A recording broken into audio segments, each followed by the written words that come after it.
Buenos días. Vamos a comenzar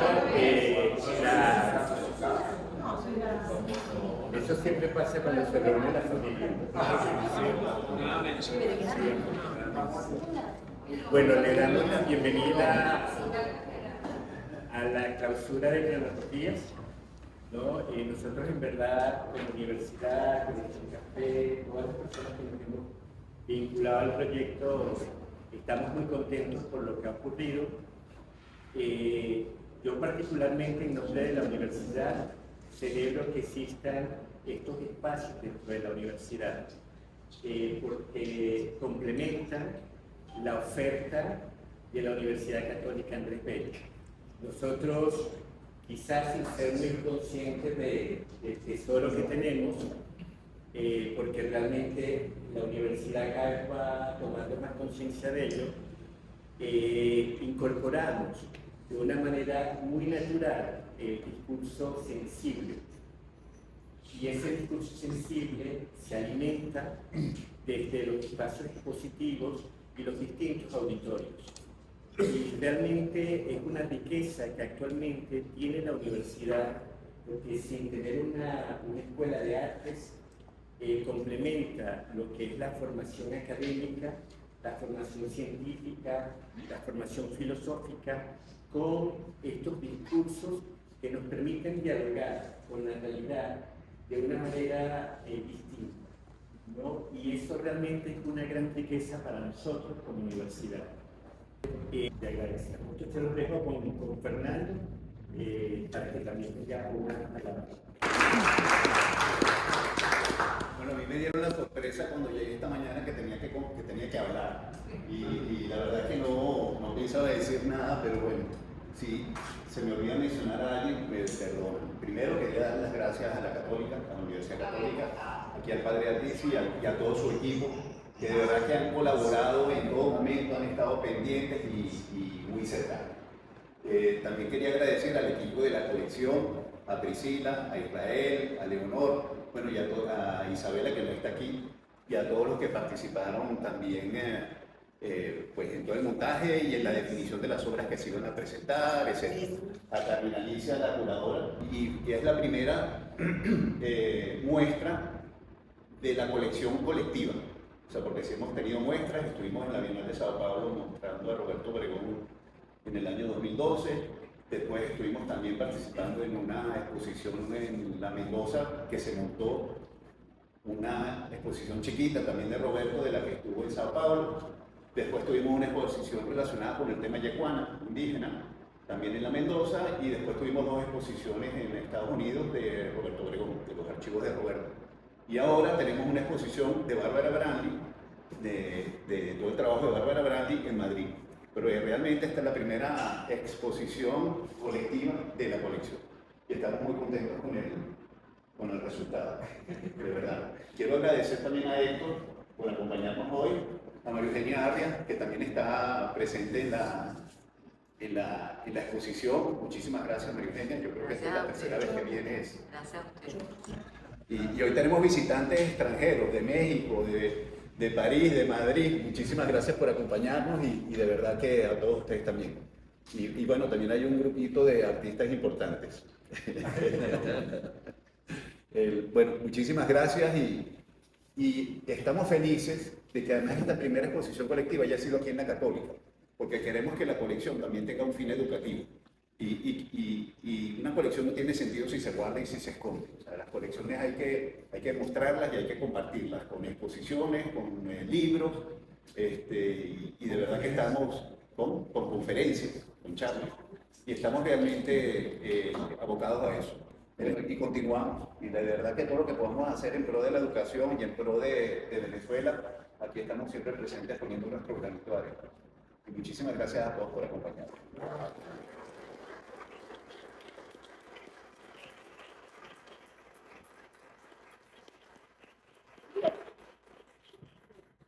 Una cosita más, que lamento que no haber podido mostrar la obra de Héctor completa. pero la vamos a ver aquí hoy. Completa. Creo que no hubiera sido una buena idea mostrarla completa, porque las dimensiones de la pieza museográficamente hubiera sido una injusticia para los demás. Tiene como 6 metros, no, 7 u 8 metros de alto por 6 de ancho. Ni que hubiera habido el espacio. Y que hubiera habido espacio, pero bueno, Sí. nos hubiera gustado mostrar la pieza completa, porque de verdad que es un piezón. Sí, y bueno, voy a pasar una cuñita para la corrección aquí. Creo que sería bueno que llamen a Daniel y que terminen de armar los elementos de la pieza que Sí. faltan. Daniel tiene 80 y tantos años. No, ya Daniel estuvo y ya no pasó el Sí, presupuesto. sí, es importante. Bueno, gracias por acudir. Qué fantástico grupo de gente. Vamos a hablar hoy de una pieza que surgió como consecuencia de mis intercambios amistosos y artísticos con Roberto Obregón. La obra se llama In Love with the Death. Es una gramática incorrecta, pero en el espacio del arte no existen tales limitaciones. Él llamó así a un dibujo que yo tuve por fortuna la oportunidad de ver una vez que Denis Montoto, que estaba custodiando el archivo que luego adquirió Fernando en la colección, y me encontré con un dibujo que me fascinó y trajo a la memoria muchas cosas. Ahora me doy cuenta que más o menos empezamos a hablar de una manera informal y no le di las gracias a Itzi Perales y la universidad, a Fernando, por más de una razón que la enumero luego, a Carmen Alicia, que ha trabajado denodadamente para que esto tenga lugar.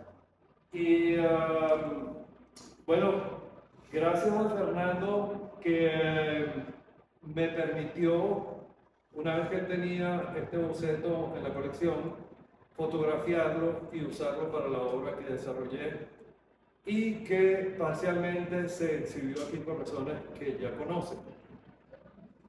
Entonces, vamos a empezar. Esta vez más o menos una cuarta parte de la instalación. Y fue montada de esa forma por razones obvias. Y es un elemento central para mí en esa instalación porque esta obra es compleja. El arte conceptual ha dado la posibilidad de que los artistas tengan acceso a un espacio narrativo más complejo de lo que podía dar el arte tradicional, una pintura. El promedio que los museos decidieron en un momento que una persona pasaba frente a una obra de arte eran 30 segundos. Bueno, hace como un mes estaba viendo una curadora del Tate que estaba diciendo que eran 5 segundos. Entonces hay como una prisa incrementada, por las razones que sean, en la manera en que la gente se vincula con el arte. Ahora, estas obras que vamos a ver ahora, que vamos a ver una que contiene dos. Ya una sola de por sí es compleja. Trataré de resumir lo más que pueda la narración, pero ella en sí contiene tres. Entonces, este tipo de arte requiere tiempo, requiere contemplarlo, requiere absorberlo y dejar que ese proceso le diga a quien la está recibiendo qué es lo que movió dentro de sí. La obra tiene dos factores que trata de manera central, que es la muerte. Ahora, nosotros en Occidente solemos asociar muerte con pesar. Cuando la gente se muere en Facebook, tienen una lista de lamentos.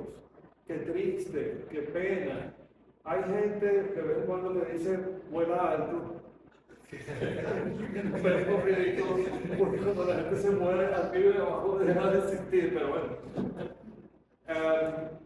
Esta obra parte en el principio de haberme centrado en un gran artista venezolano, que es Roberto Obregón, y en un elemento de su psique que a mí me recuerda con frecuencia a otro gran ícono de la música, como era Thelonious Monk. Thelonious Monk no reconocía a sus hijos, vivía en otro mundo, y cuando él componía o hacía performances musicales era extraordinario. Roberto era una persona que sufría mucho. Él tenía brotes constantes de esquizofrenia, y de hecho, en la obra que vamos a ver, hay un instante en el que él me acompaña en un trabajo sobre la muerte en que él está atravesando un brote psicótico y tuvo la disciplina de acompañarme en el rostro. Se ve el drama que él vive constantemente. Eso fue en la Quinta Bienal de La Habana. Yo compartí el cuarto del hotel con él y podía ver su deterioro, su padecer, pero le agradezco profundamente que me acompañara, a pesar de todo. Entonces, ese dibujo que yo vi es una forma de sarcasmo entre la vida y la muerte. Pero vamos a empezar a ver las cosas para ir familiarizándonos con lo que es. Esta es la obra completa. Si miren sala, tiene el dibujo, pero lo vamos a ver con más detenimiento. Hace referencia a una obra que vamos a ver en algún detalle de mi autoría, que es Citrus 6906. Es un gesto que produjo en el medio del arte en el país en 1973, y yo no tenía en ese instante ni idea clara de lo que estaba haciendo, ni mucho menos dónde iba a terminar. Pero las cosas tienen su destino y uno se sorprende de ver cómo se desarrolla. Entonces tiene ese elemento que trata, vamos a ponerlo en pocas palabras, el vacío. Tiene esta obra, este es un segmento de una obra que se llama Muerte y Resurrección, donde yo hago una aproximación al tema de la muerte en una trilogía en la Quinta Bienal de La Habana. Y tiene el dibujo de Roberto llamado In Love with the Dead, donde una calavera está practicando una felación a un pene encarnado. Entonces, bueno, los varones sabrán, es como cuando uno pasan las uñas en una pizarra y uno le da escalofrío, es más o menos lo que uno siente, me imagino lo que se puede sentir allí. Es un sarcasmo obvio de Roberto entre su líbido y la confrontación con la vida. Esa exhibición fue convocada en una colectiva llamada Tres Miradas frente al arte contemporáneo, que tenía 3 generaciones. Y la generación en la que me correspondió participar fue curada por Pedro Terán. Se llamó Trifino y presentaba obra de Pedro Tagliafico, Alfred Benemoser y mi persona. Lo que vamos a ver entonces, como les estaba diciendo, contiene referencias del amarillo. Este es el amarillo siendo realizado en la Sala Mendoza en 1973. Contiene muerte y resurrección. Bueno, luego les explico esto. Que se centra en esta imagen y en esta obra que surge como consecuencia de haberme encontrado con el dibujo. Roberto murió en 2013. Ese es uno, 2013. Ah, 3, sí, 2003. Claro, 2003. Y yo tuve acceso a los archivos de él como unos 3 años después. Él surgió la idea. Y la realicé haciendo la foto donde estamos Roberto y yo caminando en dirección a un horno crematorio en la trilogía Muerte y Resurrección, en la que yo incineré 20 años selectivos de mi obra como parte de esa historia. Este es el dibujo de Roberto que me encontré. Yo solo tomé este segmento. Aquí está la obra de 2008.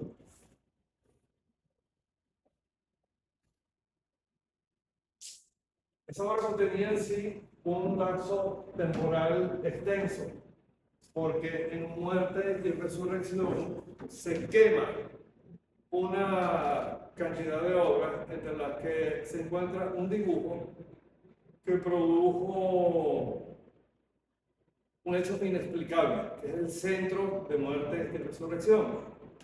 Ese dibujo lo había hecho en 1974. En 1994 se incinera y en 2008 hago esta obra sobre Roberto. Entonces, vamos a hablar de uno de los elementos que contiene la instalación en el fondo, que la acoge, que le da como un espacio, que es la obra Citrus 6906. Originalmente, en 1973 se llamó Amarillo Sol K7YB68. Yo tomé de un catálogo de Sherwin-Williams un color amarillo. Me han preguntado por qué, y la verdad no sé. Fue inconsciente la decisión de usar el amarillo. Y en 2013, la Fundación Cisneros, Patricia Felper Cisneros, la adquiere y le dan un puesto en la historia del arte latinoamericano que fue la primera sorpresa. Vamos a ver más o menos de qué se trata. Esta instalación tiene 3 etapas. Aquí hay una foto de El Amarillo Sol en la Sala Mendoza, la Miss Feldman. Algunos de ustedes la conocen. Este es el pintor llamado Vladimir Zabaleta, que no ve más nunca. Esa fue la primera. Luego, en 2013, tiene lugar la exhibición en el Museo Reina Sofía. Bueno, resulta que había como quizá 4 o 3 artistas vivos en esa exhibición y el único que estaba allá era yo. Así que cuando la reina se enteró de que había alguien vivo, me mandó a llamar. Así que tengo un momento que comparto con ella y luego Patricia, el año siguiente, se lleva la exhibición a Nueva York, o la instalación a Nueva York, y la presenta en conjunto con el Hunter College en esta galería. Yo no pude acudir. Venezuela estaba en ese momento y en esa fecha encendida en las calles y no había tiempo para sacar la visa, pero bueno, se dio esta exhibición. Aquí tenemos el instante en que se está pintando el amarillo en la Sala Mendoza. Entonces, brevemente, ¿cómo surge? Yo recibí influencia del expresionismo abstracto norteamericano. Estaba trabajando en monotipos serigráficos, áreas de color que se fueron reduciendo cada vez más, hasta que terminé haciendo monocromías en telas como de 2 metros por 1,50 que tenían una franja central y la identificación industrial a la derecha. Eugenio se va a vivir a mi taller, Eugenio Espinosa, y él tiene una exhibición coordinada con Lourdes Blanco. Lourdes se entera de mis cosas. Llega el momento que poco tiempo antes de hacer la inauguración, Eugenio me invita a que comparta la sala Mendoza con él. Pero ok, un corto más breve aún me dice que él no va a hacer nada. Y entonces la exhibición solo. Y yo no tenía el volumen de obra que tenía que decir, así que fue natural llevar esa idea al espacio. Es algo que le puedo agradecer, él no tenía idea de lo que estaba haciendo. Entonces, porque las monocromías estaban identificadas con su designación industrial, y este es un hecho importante que luego vamos a poder ver. ¿Por qué lo ves? Esas identificaciones estaban en la pared. Era un color de Sherwin-Williams, cuyo logo era un globo terráqueo pintado totalmente de color amarillo, blanco, pero en este caso fue el amarillo. Este es el hijo de Miguel Arroyo, Miguelito, nos ayudó. A Lourdes Blanco le costó, no solo por esta obra, sino por el tipo de gente que estaban parando, Claudio Perna, Evelyn Espinosa, a Roberto Obregón y una cantidad más de personas. Tenían a la señora de la directiva de la fundación preocupada, pero cuando vieron esto les pareció que era el colmo. De hecho, dijeron que querían venir a ver mi taller porque creían que yo era un comunista que se estaba burlando de Eugenio Mendoza. Nunca lo hicieron. Yo lo que hice fue que escondí mi copia del Capital, que nunca leí.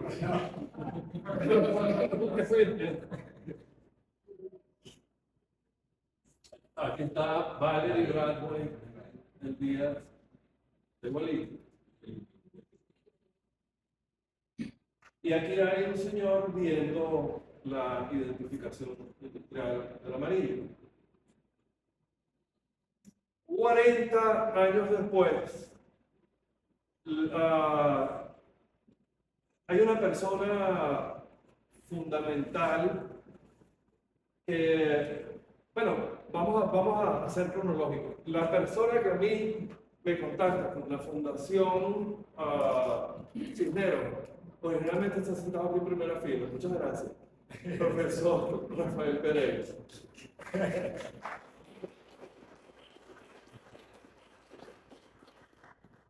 Luego, 40 años después de haber hecho el amarillo, ya Rafael no estaba allí, la función la estaba cumpliendo Luis Enrique Pérez Ramas, y él se fija en el amarillo y decide una campaña de apropiación y de ubicación de esa obra, la historia de la que yo no estaba enterado, pero de cualquier manera, ellos me llaman. Adelante, no hay problema, adelante, adelante.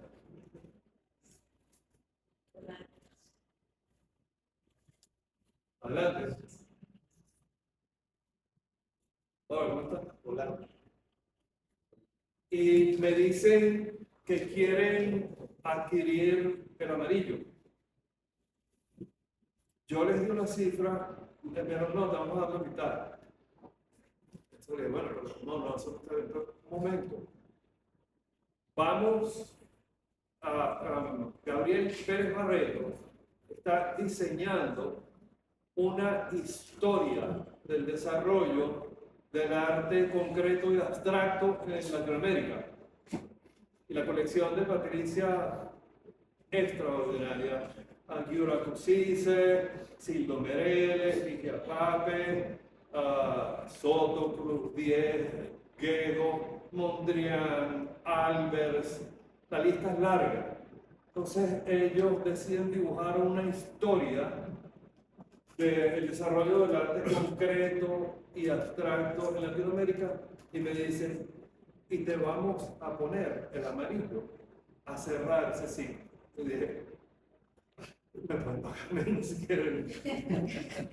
Y bueno, eso se lo debo principalmente, bueno, a la voluntad de Patricia de rescatar, no todos, pero algunos de los artistas de mi generación que habían quedado rezagados, porque el arte conceptual era una cosa extraña.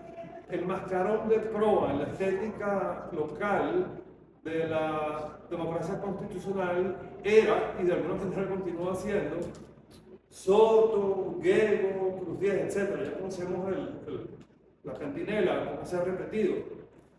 Y yo no voy a nombrar el nombre porque algunos son rumores, pero había personas muy distinguidas, pensadoras en el medio cultural, que decían que nosotros éramos muchachos dispersos, que éramos conceptuosos. El arte conceptual era una experiencia a los límites del espacio estético y cultural venezolano. Pero eso no era nada extraño y hasta nos convenía, porque la estética que reinaba era producto de uno de los brotes del modernismo en la historia del arte, como fueron las estrategias abstractas y concretas que surgieron alrededor de la Primera y Segunda Guerra Mundial. La Primera y Segunda Guerra Mundial, a su vez, son el colapso de un ciclo donde el paradigma de la razón se desploma. Eso se había anunciado hace tiempo en filosofía, etc. En ese momento tiene el surgimiento y hay varias reacciones entre las cuales están por lo menos en manos de una sola persona y surgido del espacio sarcástico, irónico y contestatario del dadaísmo, un artista que desarrolla una manera distinta de hacer arte y abre las puertas del arte para permitir que los artistas prácticamente hagan lo que quieran. Eso ha confundido a mucha gente, pero bueno, es bueno aprender a manejar la historia. Este es el catálogo de la invención concreta. Estamos en la sala de el Reina Sofía pintando, mientras el pintor estaba pintando las paredes. Yo le pedí prestado mi rodillo e hice una serie. Yo me llevé una cantidad de papel, ya tenía esa idea y surgió por una parte. El primero fue, vamos a ver si funciona.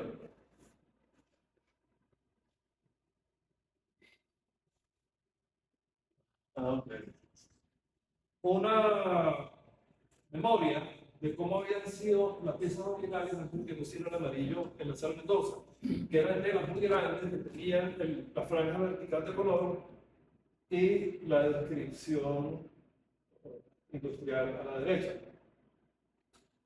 Luego jugué algo con un material, un rodillo de una vez. Yo suelo, de instalaciones más o menos complejas, elaborar un discurso en forma de epigramas o de aforismos. Voy dejando que las ideas pertinentes a la obra vayan surgiendo como pequeñas declaraciones y esta es la correspondiente a ciclos. Esto yo esperaba que fuera un brochazo, pero recuerda en Lord with the Death. Y este era el papel completamente cubierto.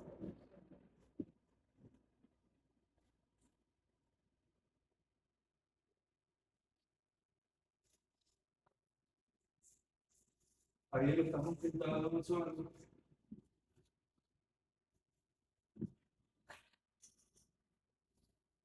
Más o menos la escala de la sala. El día de la inauguración. Era la última sala.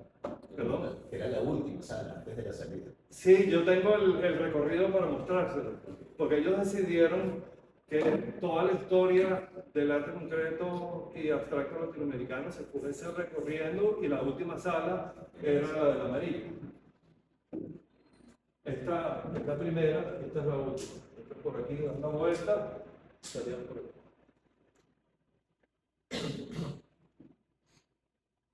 aquí no había problema con los 30 segundos o los 5 segundos. Hay algo que me fascinó de Pérez Barreiro, en su manera de concebir qué es lo que esto es. Para mí, hay un discurso que yo lo pongo de alguna manera en una entrevista que me hizo el MoMA sobre qué era el Citrus 6906. Y entre uno de los argumentos, yo le dije, el piso mío, que es espiritual, tiene como uno de los paradigmas, el que la conciencia en el que uno está funcionando en este momento tiene historias que no pertenecen a esta etapa de la vida.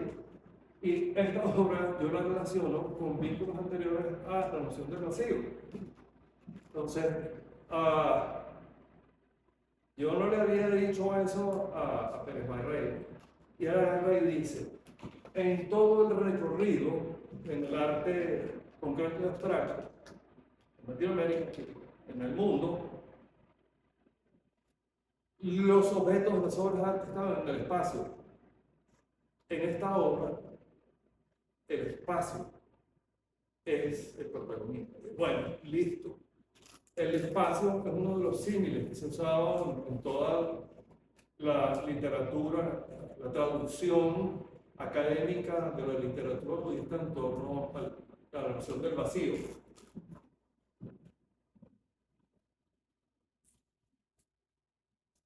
Yo no sabía que yo iba a hablar con la reina, pero yo sabía que muy probablemente iba a hablar con Patricia. Yo tenía 2 cartas en la solapa y cuando me llaman y hablo un rato con ella, luego le entrego copia de los aforismos donde yo gloso el universo, el ideario, el universo conceptual de la instalación. Ella lo recibió, entonces Patricia agarra y me dice, ay, y para mí no tienes nada. Ella había traído al Dalai Lama a Venezuela, algunos de ustedes lo recuerdan, y yo estoy vinculado con el 17º Karmapa. Yo le tenía a ella una carta donde le invitaba a traerlo. Se tiraba al suelo, cuando le saco una carta y se la entrego.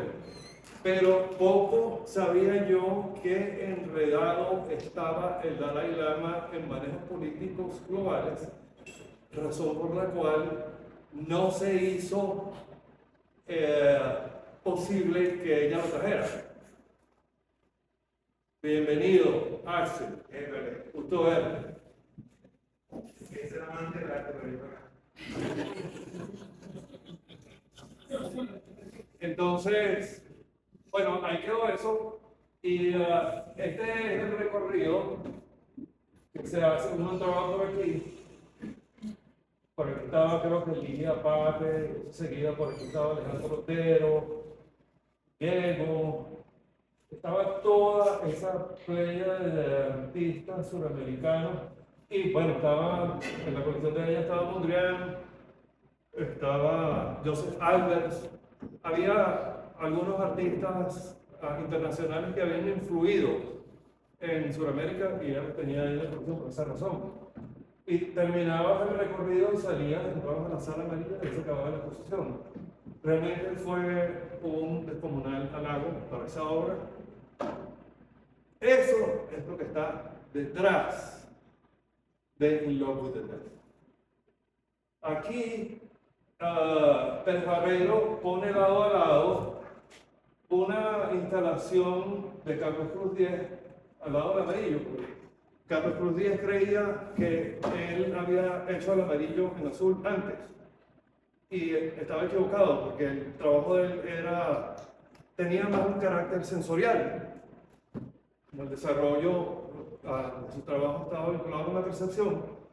Y, bueno, Pérez Barreiro tiene una visión distinta a la que yo tengo acerca de cuál es el trasfondo de Citrus 6906. Pero él lo dice en el texto que la diferencia era sustancial y los pone para destacar esa diferencia. Luego, en el 2014, Patricia se lleva la instalación al Hunter College y con esta galería, ya les dije las razones por las que no estuve presente, se hizo, pero esto me advirtió a mí que la instalación debía tener una escala como la de la presentación que se hizo en Reina Sofía, porque esto era demasiado confinado. Si estamos hablando de espacio, la gente debería estar en un sitio donde sientan que todo lo que hay es ese color. Es una metáfora, pero aquí se debilita. De cualquier manera, esto fue lo que se hizo. Hay otro elemento que yo desarrollé este texto para aclarar. Está en inglés, esto lo hice para cuando la nota de Hunter College. Dice, of how Citrus 6906 is not decline. ¿Sí? Esta no es of any previously lookalike. Ocurre que muchas personas vinculadas con el arte, incluso artistas conceptuales, me han dicho, pero solo hizo Klein antes. Primero,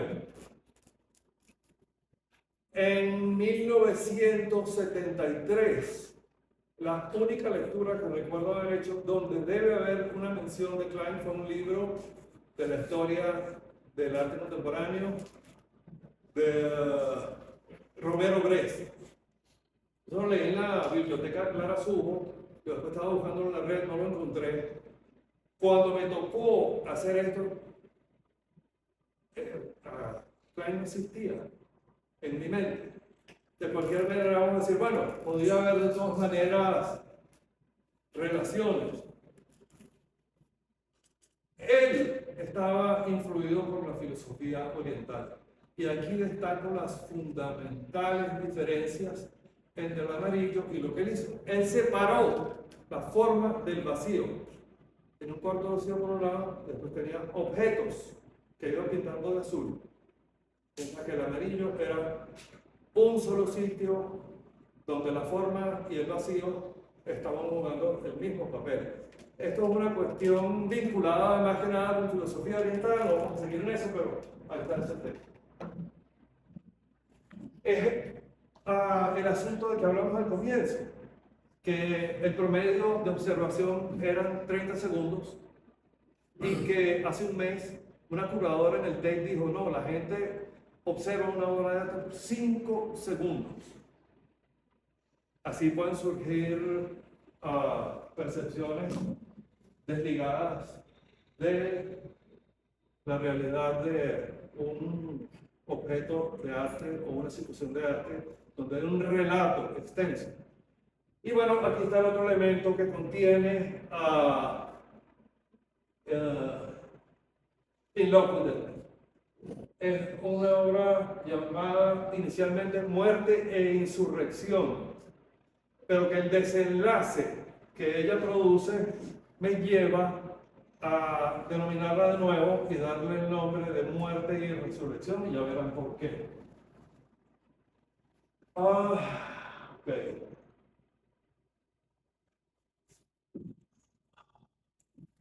En 1982, yo me fui a un monasterio zen y me convertí en monje. Yo tenía la aspiración de que todos estos elementos de ecos del vacío, que estaban en la cultura hacía rato, empezaba con el modernismo, con Pound, Fonellosa, después de ahí pasa a Cage, a través de toda la influencia del Zen, y luego pasa también a Reinhardt. En Mondrian había influencias de este orden, pero eran más bien de tipo ocultista. Él estaba sentado sobre una plataforma vinculada con tradiciones espirituales que en el fondo eran ocultistas. Pero esta otra gente tenía ya, después de la revolución hippie, que se convierte en la revolución hippie, contactos más directos con el Oriente y la función del vacío. Yo dije, bueno, yo quiero saber cómo es y no nombrarla, así que me convertí en un monje. 10 años después, me vengo a Venezuela y el estado de avidia o ignorancia que yo quería ver disolverse estaba vivito y coleando. Así que me planteo una crítica, una autocrítica al estado de avidia o de ignorancia en una obra donde busco acceder a la muerte en una obra de arte, en una trilogía. Y uso a Manuel Piar y el fusilamiento de Piar como un graal. La trilogía consistía en hacer tabula rasa del arte en 3 estaciones, donde en primera instancia se negaba la historia, en la segunda se negaba el objeto de arte y en la tercera se negaba al sujeto.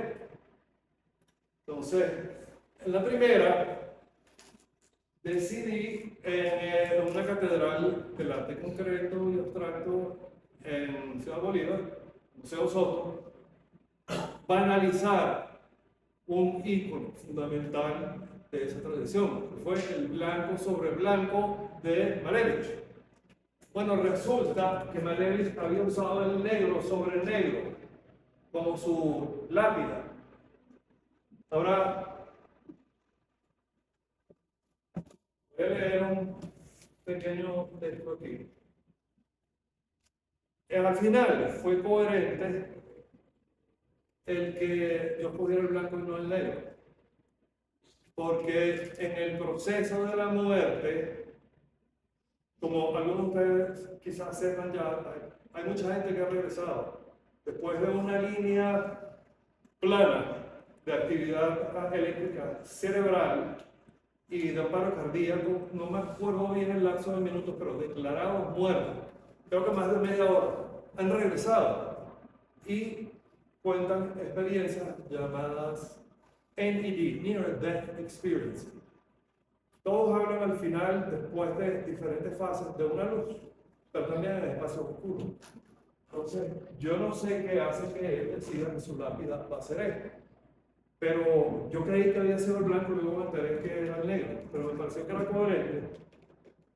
Cuando se convoca esta exhibición, yo trato el tema de la muerte otra vez a través de ese dibujo de Roberto y nos piden que demos una pequeña declaración. Yo digo, cuando las luces blancas y rojas se unen, 20 minutos después del paro cardíaco, 33 emociones relacionadas con la ira y 44 con el apego han retornado ya al espacio. Ahora, 7 emociones relacionadas con la estupidez se disuelven.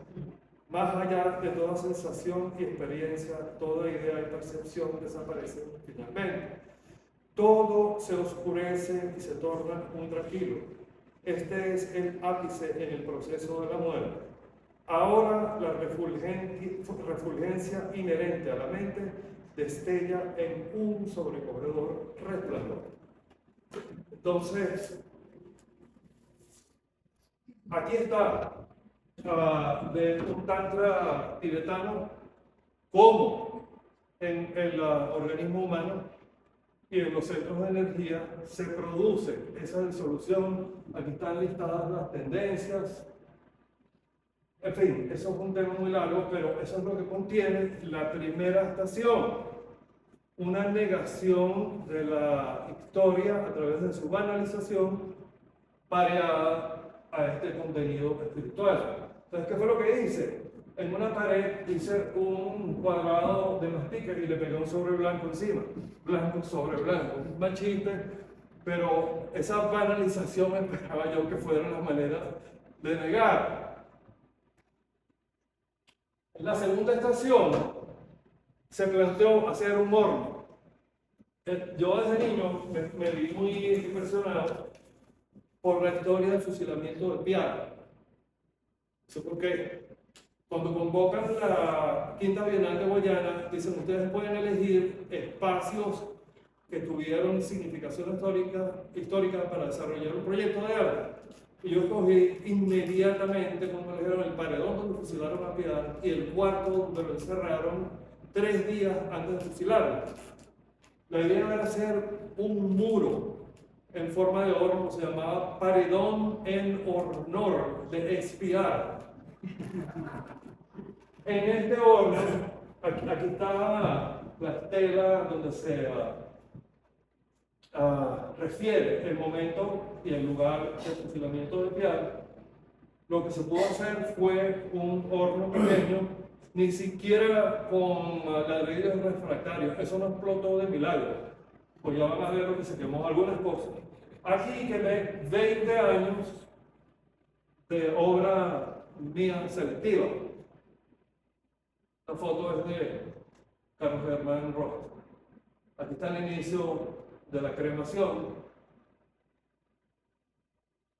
Y un dibujo que yo hice en los 70, que consistía en acumular líneas en hojas como hojas de tamaño de un pliego. Yo hacía una línea y le escribía el número 1 abajo, hacía 2 líneas y le escribía el número 1 abajo, y así hasta que llegué a 80, y estaban todos envueltos en 2 hojas de papel bond, era una cantidad enorme de papel. Yo cargué esa obra como un bacalao en mi espalda sin saber qué era por todo el tiempo hasta el día que la incineré. No, yo no me identificaba con ella, tenía quizás una relación con algunas cosas que habían hecho algunos conceptualistas con líneas y tal. Yo había hecho otro tipo de cosas con líneas independientes, pero yo no estaba del todo vinculado con este dibujo, quizás por eso lo quemé. Entonces, la organización era así, un pliego, 1,70 m, la línea del número 1, 2 líneas del número 2, 3 líneas del número 3. Roberto, en un estado de tribulación considerable del cáncer, me acompaña como asistente para hacer la que nosotros partimos de la Casa del Congreso de Angostura, que fue donde se celebró el juicio contra Piar. Esta es la frente de la Casa de Angostura. Roberto viene detrás de mí con un cojín y un fajo de billetes de 5 que tenían la efigie de Bolívar, porque parte del relato es que Bolívar cometió un acto de injusticia por una multitud de razones que no cabe aquí nombrar. Entonces había que sacrificarlo.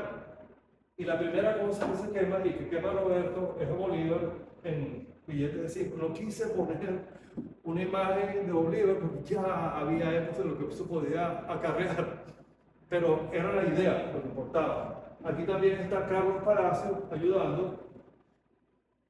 Aquí hay un fragmento que me iban trayendo poco a poco. Estas 4 vigas fueron material de combustión para una cantidad de obras. Trataban esos 80 pliegos de papel. Este es un dibujo donde parecía la Virgen bendiciendo el Buda. Esto es una copia de un ícono budista de Buda bajando de la montaña. Esto no me acuerdo dónde salió. Yo practiqué esgrima japonesa por mucho tiempo, quemé sables de kendo. Muchas cosas se quemaron.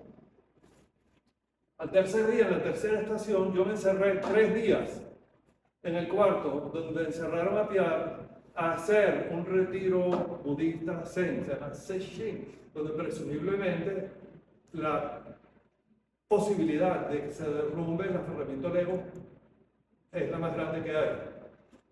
Entonces, era y sigue siendo una metáfora. No es cosa que ocurre fácilmente, porque es muy probable cuando uno se dedica a este tipo de actividades. Yo me encerré allí y modifiqué el cuarto, hice un altar donde estaba la foto del Piar. Este es un bodhisattva, este es mi maestro Zen, este es el maestro de él. Estos son 2 candelabros que me prestó el padre de la catedral, porque en la catedral de Guayana, en ese paredón occidental fue donde fusilaron a Piar. Yo le pedí a él una escalera, aquí no hay foto, pero también hay demasiado material, donde yo me paré para cantar un sutra y quemarlo. Y bueno, me encerré 3 días allí. A los 3 días salgo a recoger las cenizas, porque yo quiero hacer algo con las cenizas. Y me encuentro que entre todas las cosas que se quemaron, no se quemó este pedazo de papel de los 80 pliegos donde había una acumulación de líneas, y este era la tercera hoja, 3 líneas y el número 3. Al revés. Mira, porque se está acá. ¿Lo ven? Sí. Bueno, un freak total. En una trilogía sobre la muerte no se quema ese pedazo de papel. Eso lo que ocasionó fue que yo reformulara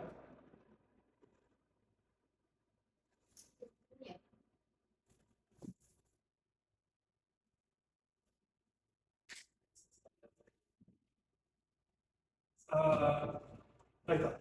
Yo reformulara la obra, hiciera una urna en la que puse la ceniza. Todavía. Sea más pequeño. Está. El papel, la urna y un texto que explica lo que ocurrió. La obra se llamó Muerte y Resurrección, porque ya el incidente de Pierre había quedado atrás. Gentilmente, Patricia adquirió esta obra y la donó a la Organización de Redención Pierre. Entonces, esos son los 2 elementos que contienen lo que vamos a ver ahora, que es la obra que estaba parcialmente exhibida allá abajo por razones que se conocen, que es In Love with the Dead.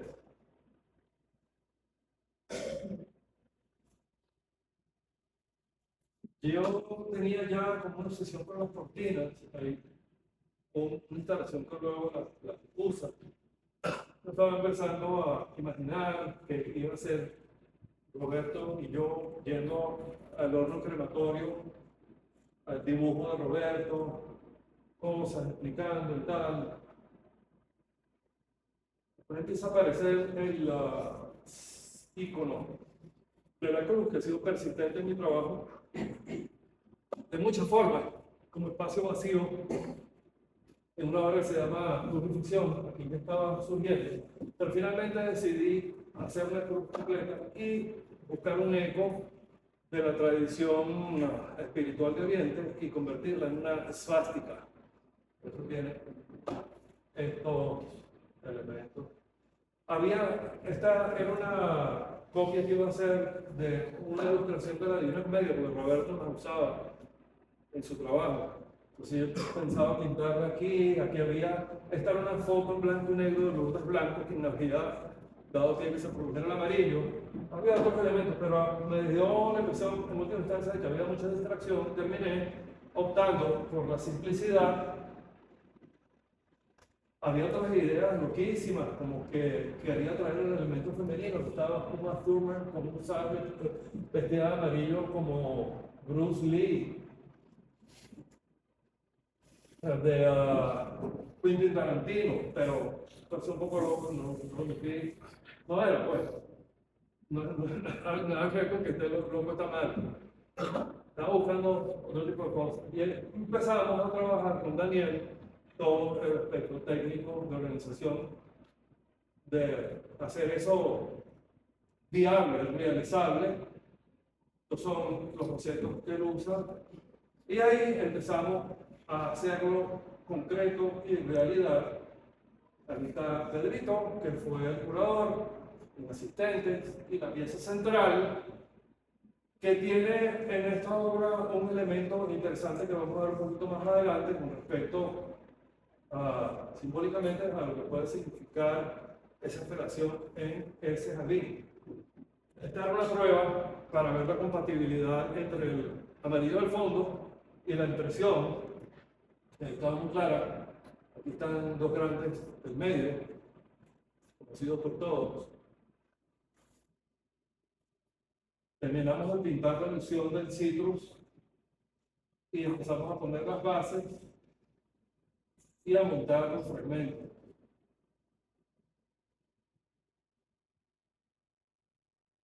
Luego, en la pieza central es una toma del jardín botánico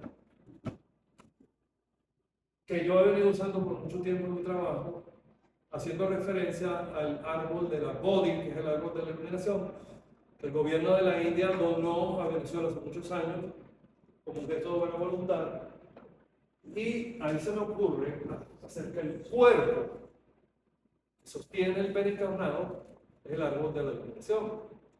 De manera que la derrota de la muerte está garantizada, la operación es placentera y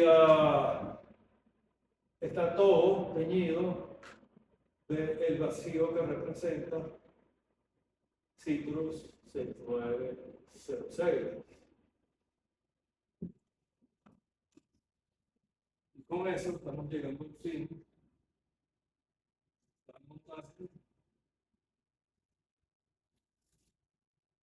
Difícil montaje, Fernando. Sí, sí, sí. Me gustaría que nos veamos y atendamos esto, porque en algún momento hay que mostrarla, ¿no? Está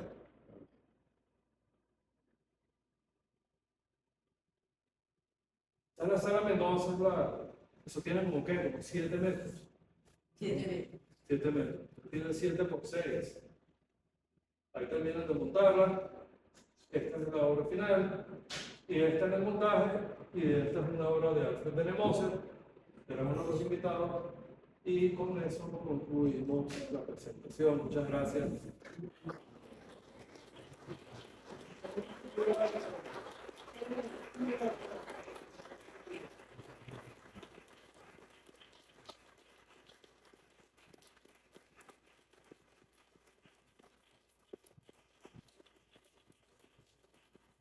¿Tiene curiosidad? ¿Quiere hacer una pregunta?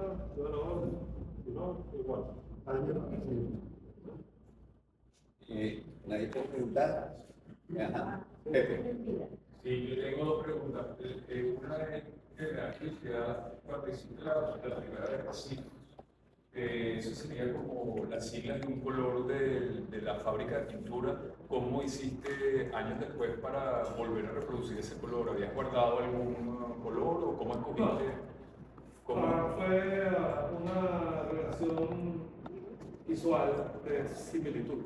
No había esa precisión. La precisión que ese mural tenía que tener es que fuese una pintura industrial y que fuese Sherwin Williams. Porque Sherwin Williams es una transnacional que virtualmente había pintado el mundo entero, ya lo tenía como símbolo y lo había repetido en el mundo entero.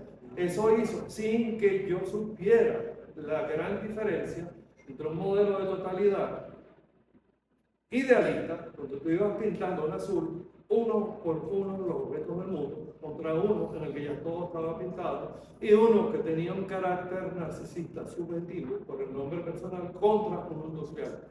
Ese es uno de los elementos, hay más, pero esa es la diferencia y esa es la única precisión que hace falta.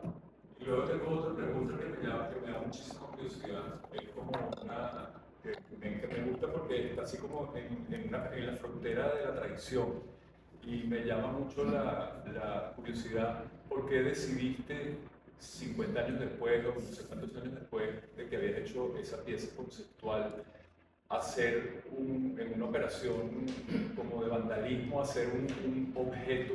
O sea, ¿por qué decides pintar, que vi la foto ahí, que pintas una cantidad de papeles con el amarillo, convirtiendo tu obra conceptual en un objeto? Bueno, porque no hay nada que me guste más que una contradicción. Te voy a poner un ejemplo. Ahí tú ves, un ejemplo histórico. El fundador del conceptualismo inicia el conceptualismo diciendo que él es anestésico, que él no siente nada, que la pintura no le levanta un pelo. pone una carga explosiva en los museos, derrumba las paredes cuando convierte un objeto común en una obra de arte y todos los objetos comunes se convierten en obra de arte. Luego hace una edición y la vende a una cantidad de museos y lo convierte en un objeto, otra vez. Pero mira lo que dijo sobre la modernidad. Eso dije, bueno, ok. En 1949, en el Museo de Arte Moderno de San Francisco, en una mesa redonda llamada Western Round Table on Modern Art, toca que él diga que es el arte moderno. Dice, el arte moderno es una revelación, esta es la primera palabra, estética, que no puede ser comprendida por el intelecto, sino a través de una emoción. Este es el anestésico. Entonces, nos contradecimos todo el tiempo, me pareció que esta era una contradicción paradigmática importante, porque él es el indicador de una puerta descomunal que fácilmente muchos de sus elementos se podrían convertir en dogmas. Las contradicciones son el alma de la apertura. Bueno, no siempre son fundamentales, como que no hay un paso adelante en esta serie de papel. Si es la pregunta que estaba haciendo por lo acepto.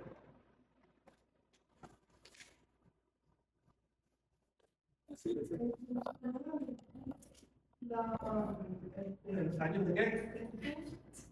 No, nuestros años. Cerebros elásticos es un referente, puede narrar algo de esa experiencia y la influencia mutua con el Zoom. ¿Cómo no? Bueno, vamos a empezar por la primera parte de la pregunta. La experiencia de cerebros elásticos fue para mí literalmente elástica. Porque yo empecé a fumar marihuana y yo tenía cajas de tabaco de marihuana de este tamaño y me fumaba eso todo el día. Entonces era como una manera de perder toda referencia. Tú entras en un espacio de aturdimiento total. El tiempo me di cuenta que lo que ocurre con la marihuana es que te calma, te estupidiza, te pone muy lento, te cansa. Así que eso tuvo su momento. Y los cerebros elásticos también estaba dado en el contexto del rock and roll, de la revolución del rock and roll y blues mundial, y nosotros la representamos aquí con ese grupo, hacíamos conciertos en el Teatro Caracas, y era como, el mundo estaba comenzando a convertirse en una sola red y nosotros nos hicimos eco de esa otra orilla en la cultura. Tú te dedicaste al centro, a la música clásica, pero tú empezaste con nosotros con el rock and roll. Ella es músico, una insigne maestro y compositora, pero empezó con el rock and roll, con nosotros en aquella época. Y bueno, después mi amistad con Glenn Subo fue fundamental porque él es una persona muy abierta, aunque ha terminado siendo muy convencional en un tiempo. Y no vamos a hablar de Glenn, es un gran amigo. Yo tuve acceso a la biblioteca de Clara y a intercambios con Clara Subo, y eso fue una apertura considerable, así que fue una influencia importante.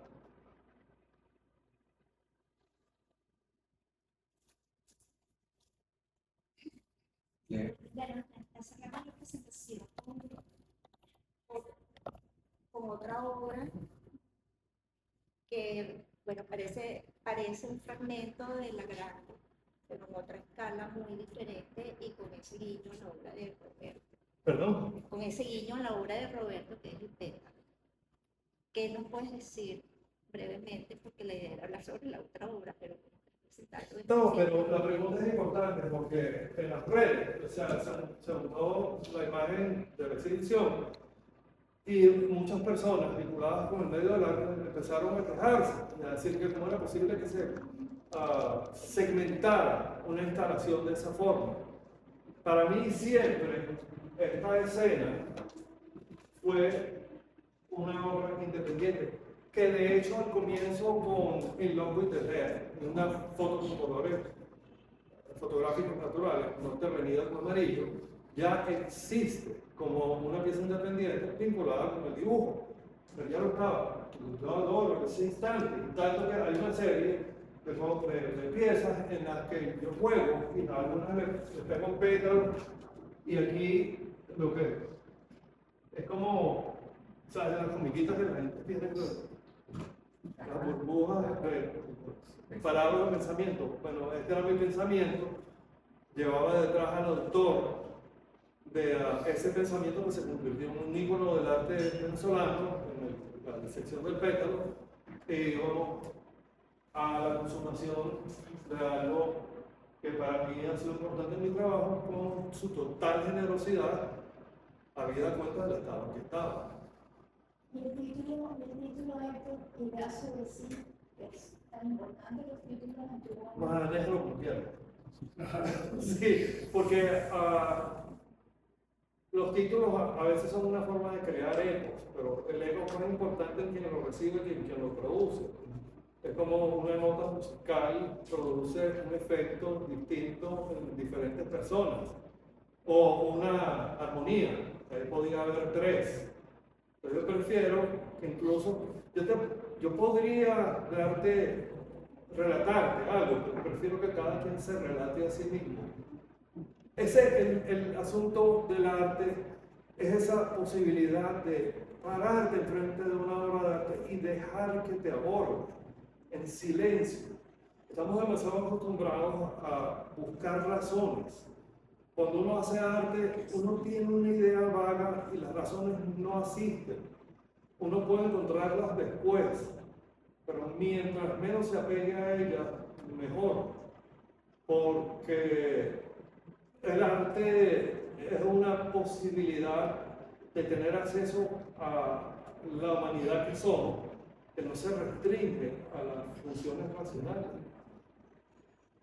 En el arte conceptual es un poco complicado de sostener, Pero fíjate lo que dijo el creador del arte conceptual. Una ventana completamente abierta. Ahora tú tienes casos muy contradictorios, como Sol DeWitt. Él se apega, él se decide una serie de murales donde él da indicaciones precisas sobre cómo realizar un dibujo en la pared. El resultado es espectacularmente bello y espectacularmente convencional. Y es el producto de un sistema ideado previamente con referentes conceptuales estrictos. Entonces, es mejor el espacio donde las cosas no se definen de manera tan cerrada, el espacio donde pueden habitar contradicciones. Y bueno, adelante. Alicia, ¿quieres decir algo para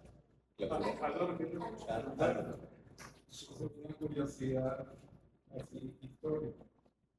Yo tengo un hilo en la memoria. Yo vi todas esas muestras. En el 68, Felipe Noé, artista argentino, tomó una sala del Museo de Bellas Artes y la forró de láminas de acero inoxidable deformadas, y uno se proyectaba dentro con esa deformación. Okay. Y en el 69, Liliana Porter también tomó una sala que tapizó con Papel arrugado. reproducciones de papel arrugado. Esa la vi. Eso fue en julio del 69, y en agosto llegó, hizo la reticularia en el Museo de Bellas Artes también, y tomó el espacio por una sugerencia de Miguel Arroyo.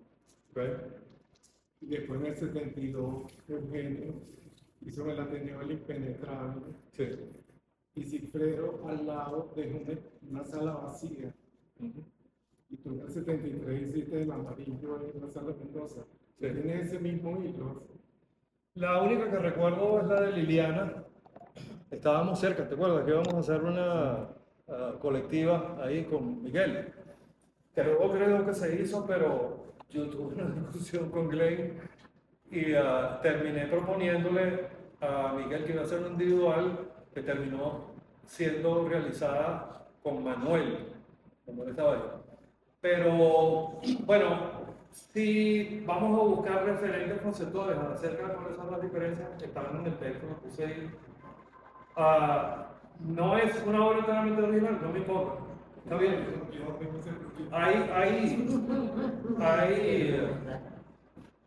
No creció con una conciencia tan clara de lo que estaba ocurriendo, porque no existía en aquella época una circulación de información como existe hoy. Sí. Bueno, Carmen dice, yo no sé si tú quieres dar una última palabra, pero una palabra.